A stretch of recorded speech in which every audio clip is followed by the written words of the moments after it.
Keeping venomous snakes as pets is inherently dangerous. It comes with innate risk to life and limb for both yourself and just about anyone who lives in your home. Most people in the reptile hobby, within the reptile community, just accept this as fact. It's the reason, or at least part of the reason, why most of us don't keep venomous snakes.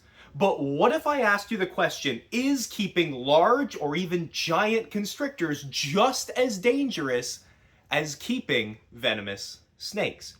Let's talk about it. My name is Cole, this is Urza, welcome back to Boas and Buffoonery. Now, the reason this topic of conversation has been on my mind lately is that last summer I had a conversation with a friend of mine whose opinion on reptile keeping I hold in very high regard. And he said that he has no interest in keeping things like boa constrictors or large pythons because the safety risk is too high. Now, this is not an inherently crazy take in a vacuum. It's not totally unreasonable to not want to work with giant or large constrictors. However, the reason why I found this take so baffling is because this friend works with rattlesnakes in a captive setting. So is there some merit to the argument that the responsible keeping of venomous snakes is no more dangerous than the keeping of giant or even just large constrictors like my friend Urza here? Today, I'm going to go over some of the best possible points I can think of in favor of this argument, and then discuss why in the end I still largely disagree with this claim. And then at the very end of this video, I'm going to discuss some points that you can take home from both sides of the argument. Let's start with the big boys. Is it dangerous to keep large constrictors as pets? I think this is where you'll see the greatest divide between reptile people and non-reptile people. If you ask most non-snake keepers if boa constrictors or giant pythons are dangerous, they will adamantly say yes. They will be shocked that there is even a debate or a discussion around this topic, because I think there's actually a lot more fear in the public around constrictors than there are even with venomous snakes. Like when I told my family that I was getting pet snakes, they didn't ask, is it venomous? They asked, well, how big is it? Because that is a marker of a more dangerous snake to the general public. But I already mentioned that the friend that I'm having this discussion with is an enfranchised reptile keeper. He has worked with snakes for more years than I have. Why then does he believe that keeping pet constrictors is so dangerous? In his own words, he said that one wrong move with a large enough constrictor could cost you your life. And I guess that's technically true. These are still giant tubes of muscle that most of the time when we're interacting with them are sort of just climbing on us like a tree. And in the wild, large giant constrictors do not consider if the way they're holding onto a tree might cut off airflow. So there is some merit to being cautious when handling large or giant constrictors. Urza is incredibly strong. She is going to get much bigger and much stronger. As a full-grown adult, if she were to wrap around my neck and hold on too tight, it could cut off my airways, and if I let her stay there for a prolonged period of time, it could cost me my life. But that scenario is incredibly unlikely. That doesn't necessarily mean that it's impossible. And I do think it's safe to say that most people who keep large constrictors don't really consider this. I don't really know many people that have safety protocols surrounding their giant snakes outside of, if a snake is longer than 10 feet, you should probably have 2 people in the room while you're handling it. And in most scenarios, that's probably enough. But if you are talking about animals like reticulated pythons or giant green anacondas, there may be some merit to having more thorough safety protocols that you flesh out, similar to the way that venomous keepers, by law in some places, have very thorough safety and emergency measures planned out before they even bring a snake into their home. This leads me to the argument that maybe, if kept responsibly, venomous snakes aren't as dangerous as the general reptile hobby sort of makes them out to be. If you know someone down the road that keeps venomous snakes, there's a good chance you kind of look at them a little bit funny.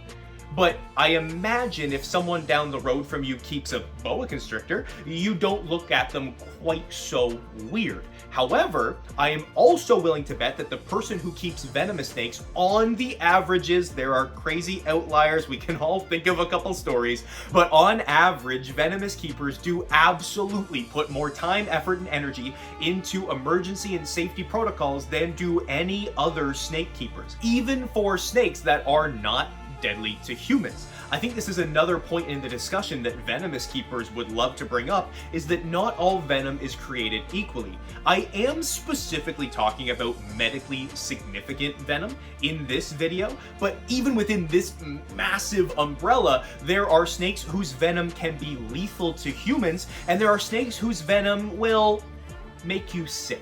And those two things are not the same, but outside of the venomous keeper world, we all kind of look at them as though they are the same. I have another good friend of mine who does have plans to one day work with venomous snakes. And me and our entire friend group kind of look at him like he's a little bit crazy. And this is a little bit hypocritical because this same friend group has all been incredibly supportive of the fact that I one day want to work with green anacondas like I discussed in this video. But it's not like our friend has been saying that he wants to work with black mambas and king cobras. No, he's largely been suggesting that he wants to work with squams, which are beautiful little arboreal vipers that are definitely medically significant, but very unlikely to ever kill a person unless that person happened to be allergic to their venom. But that's sort of a risk with, I don't know, a false water cobra, and I don't know anyone who looks at those two animals like they're on the same level. Wrapping up the arguments for large constrictors potentially being just as dangerous as venomous snakes, we know that large constrictors can cause injury to human beings, and in the absolute worst case scenario, could even kill a person. We also now know that not all venom is created equally, and there are lots of venomous snakes that people keep that probably couldn't kill a person unless they were severely allergic. And on the averages, people who keep venomous snakes, even those venomous snakes that are not deadly to humans, are typically much more careful in their handling, in their care, and in their setups of those snakes than are most people who keep large constrictors. But in the end, I still do not agree with this argument. I think that venomous snakes still pose a substantially greater risk to the keeper and anyone else in their house compared to large constrictors. Now, I do recognize that I am incredibly biased in this discussion. I have a pet boa constrictor. I have plans to keep more large constrictors. Large constrictors are my favorite snakes on the planet, though there's a couple large colubrids that are starting to make their way up my list. And I also have no real interest in keeping venomous snakes as pets. I love working with them in the wild, and I would be open to working with them in a zoo setting, but I just don't have the desire to keep venomous snakes in my personal collection. But given all of that, and even despite everything we just talked about, here's why I don't really think that keeping venomous snakes is comparable to keeping large or even giant constrictors. First and foremost, let's talk about mistakes. I mentioned earlier that if you made a series of mistakes while handling a large constrictor, it could lead to injury. If you made an incredibly long string of those mistakes and did not have any safety protocols in place, a large constrictor could kill a person even in a captive setting. However, the series of mistakes that you would have to make with a venomous snake to result in a human being dying is just so much easier. You have to make a lot fewer mistakes with a venomous snake to end up dead than you would have to make with a large constrictor. The reason I so confidently say that is because the risk with venomous snakes is if you get bit, it could cost you your life. Now, I have said on this channel that in my entire 12 years of working with snakes, I have been bitten 4 times. And 3 of those times were by large constrictor snakes. And none of those times was my life ever in serious risk. If I made any of those small mistakes that led me to get bit by any of those 3 constrictors with a venomous snake, I may not be here to make this video. This is not to say that venomous snakes are out trying to bite people or that they're any more likely to bite you than a non-venomous snake. The risk of what happens when you do get bit is just so much substantially higher with HOTS than with any other group of snakes. We also talked about that part of the reason why keeping venomous snakes may not be any more dangerous than keeping constrictor snakes is that venomous keepers tend to just have more safety protocols on hand, tend to be more thoughtful about what happens when something goes wrong. I don't think the solution to this is to keep more venomous snakes. I think the solution to this is just, as constrictor keepers, to set up those safety protocols, to have those plans in place. We already talked about it, but a really easy one is just to make sure if a snake is large enough to cause any sort of bodily injury to you as a keeper, it's a good idea to just have another person in the room with you while interacting with that snake.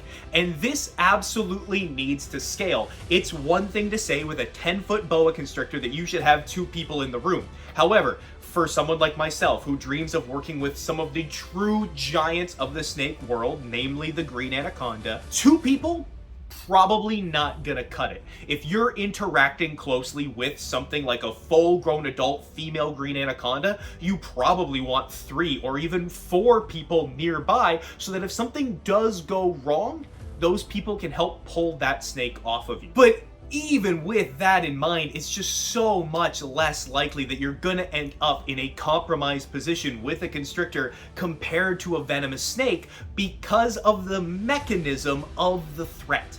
The mechanism of threat with a venomous snake is the bite. That is almost every snake's natural self-defense mechanism. When a snake feels threatened or scared, they will try to bite. If a snake is hungry or eating, they will try to bite. And you eliminate half of this danger when you look at constrictors. Because a constrictor in self-defense might bite, but they're not going to constrict you in self-defense. If a snake like a boa constrictor or a Burmese python is scared of you and goes to bite you, it is going to be what we call in the hobby sort of a warning shot. They will bite and let go immediately, which will hurt. It won't feel good. You'll bleed. It's not a good time, but it's not going to cause any long-term damage unless you're seriously unlucky. But if that same warning bite were to happen from a venomous snake, then that could be the last time you ever get bit by a snake. Essentially, what I'm trying to say is you have to be either handling or feeding a large or giant constrictor for anything to even start to go wrong. However, with a venomous snake, basically any interaction you have with that snake could go south in a matter of seconds. And it may not even be a dramatic mistake that leads to the threat on your life. So this is all well and good, but what do we actually take away from this discussion? What do I want you to get out of this whole rambling video? Well, first and foremost, I want you to really consider that if you keep large constrictors, like myself, you probably should start to think about your emergency protocols. You should probably have a plan in place for what happens when something goes wrong. It may never happen, and that would be fantastic. But that doesn't mean that we shouldn't plan for the worst case scenario. I also think that we as a reptile hobby, a reptile community, could show venomous keepers a lot more grace. I think if someone has the time, the energy, and has put in the work to safely and properly set up an enclosure for a venomous snake, and they have all the emergency protocols in place, they have all the required permits, I think they should be allowed in most situations to keep whatever venomous snake calls to them. And honestly, I wish that people who are interested in keeping venomous snakes had easier access to education and training to make it even safer for them to keep the venomous snakes that they really want to work with in the future. And honestly, whether it's venomous snakes or giant constrictors, these are largely unreasonable pets for the vast majority of people. Most people getting into the reptile hobby will spend their entire lives keeping a couple of small colubrids, and that will be more than enough. This entire discussion is really centered around people who are obsessed with reptiles, have committed a large chunk of their lives to their reptiles, and want something a little bit more. Yes, I think it is absolutely safer to keep constrictors than it is to keep venomous snakes, but that doesn't mean that most people need something like a boa constrictor or a reticulated python. And I absolutely think that people should be able to keep venomous snakes if they set them up well, but I really don't think that many people need a black mamba, even if they have some success with something like a squam. I feel like I could ramble about this discussion forever. I have so many more thoughts about it. So if you have any further questions about my position on this argument, or you have a rebuttal that I didn't consider, please leave a comment below. And while you're on your way down to that comment section, if you could like this video and subscribe to the channel, it would mean the absolute world to me. I really appreciate it. Have a wonderful rest of your day, a fantastic rest of your week, and I'll see you guys next time. Cheers. But on average,